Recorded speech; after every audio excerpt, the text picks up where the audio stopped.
Sige, so another problem sa ating power and industrial plant engineering na professor. So how much work is necessary to compress air in an insulated cylinder from 0.2 cubic meter to 0.1 cubic meter? So use T1 equals 20 degrees Celsius and P1 equals 100 kilopascal. So naghanap ng work and we can saw dun sa problem na meron siyang keyword. That is yung insulated cylinder.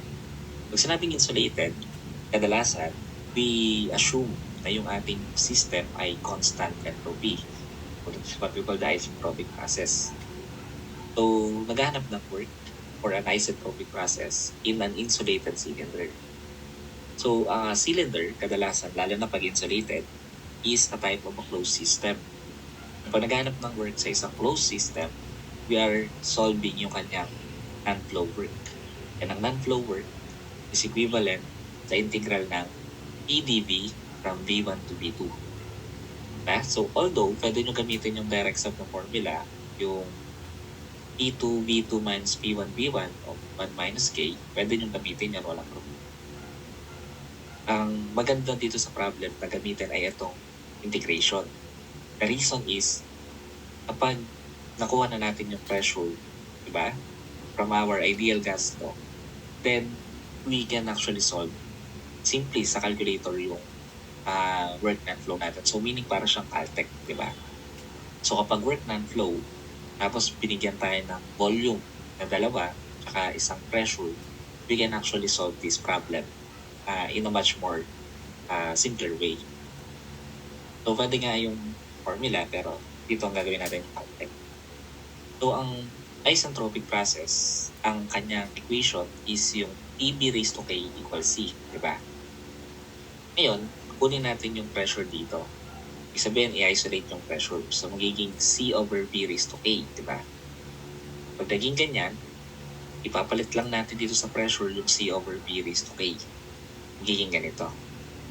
Ngayon, yung C, sara na yung C. So, C is actually PV raised to K. Since sa problem, given ka ng initial pressure, or rather initial volume, tsaka initial pressure, then you can use that to solve yung C natin, which is galing nga yan dito. So what I mean by that is itong C, pwede mong palitan ng pressure, P1. Pero kung 0.1 yung ginamit mo dito, dapat sa volume 0.1 din. Kaya V1 raised to K. Over yung V raised to K natin, V1 to V2 dV, di ba? So, sa problem, given ka ng V1 tsaka V2, yung ating P1 is also given, that's 100. V1 is also given, that it's 0.2. So, we simply substitute lahat ng nasa problem natin na given. From that, yun lang yung calculator, you can simply integrate yung ating work non-flow. So, that will be 100 kilopascal. By the way, yung kilopascal times cubic meter is basically kilojoule. So, ibig sabihin, yung makukuha natin, our pipe answer is also kilojoule. And so, whether you use formula or you use this type of integration, you can actually solve the problem. Sige, so anyway, pag pinindot nyo na equals, antayin nyo lang yung calculator, makukuha natin yung answer ng flow. And by the way, since this is compressed, we expect na yung answer, makakuha tayo ng negative value kasi compressed. So yan, so makukuha natin that is negative 115.7 or that's approximately negative 116. So from the choices, actually, yun din naman na-compute ng calculator, yun yung letter din natin.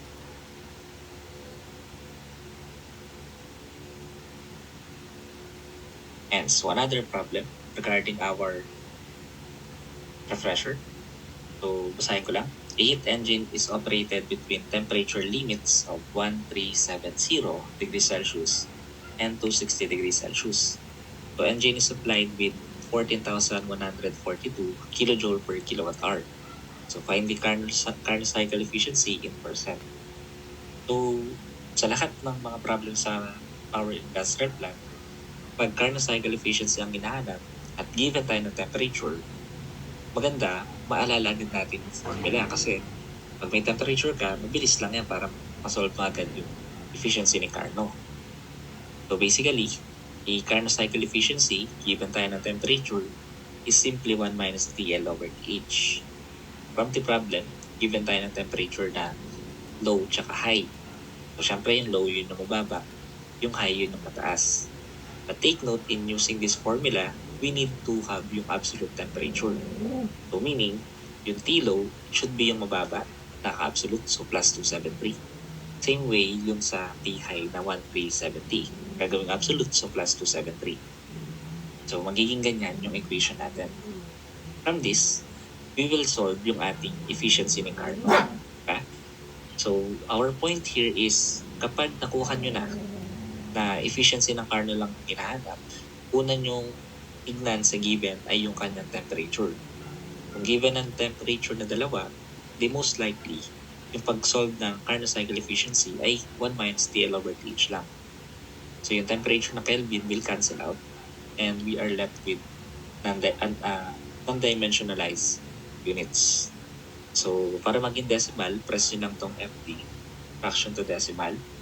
So that is basically equivalent 0.6756 or rather 67.56%. So yun yung letter C.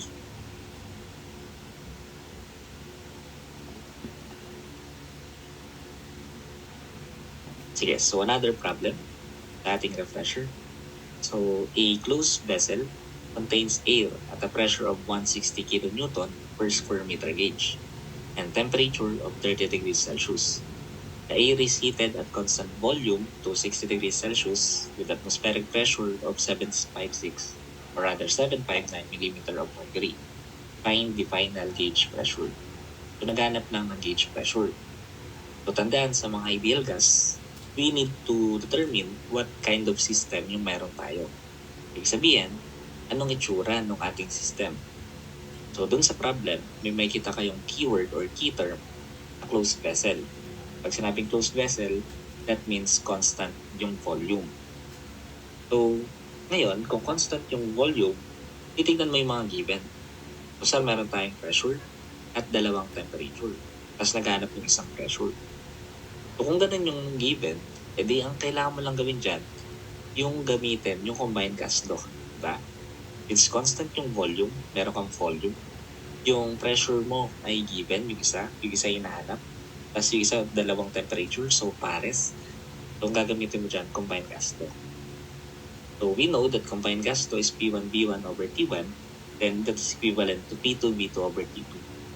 Pero since constant nga yung volume, then we can cancel out itong V1 and V2. So what we would end up with is yung charge law nga. So ganito yan, kapag gusto nyong kunin yung ating mga formula sa ideal gas, para hindi na kayo masyado mag-isip, use combined gas law. Diba kapag may pressure, volume, temperature, kung ano man yung constant doon, just cancel it out. Ha? Para di nyo naisipin kung si Boyle's law ba yun, si Charles law ba yun, si Gay-Lussac ba yun, or kung lahat ay gagamitin. Ha? In any case, so constant nga yung volume, so pressure na dalawa yung kailangan mo. But always take note na absolute lagi dapat lahat na nandito.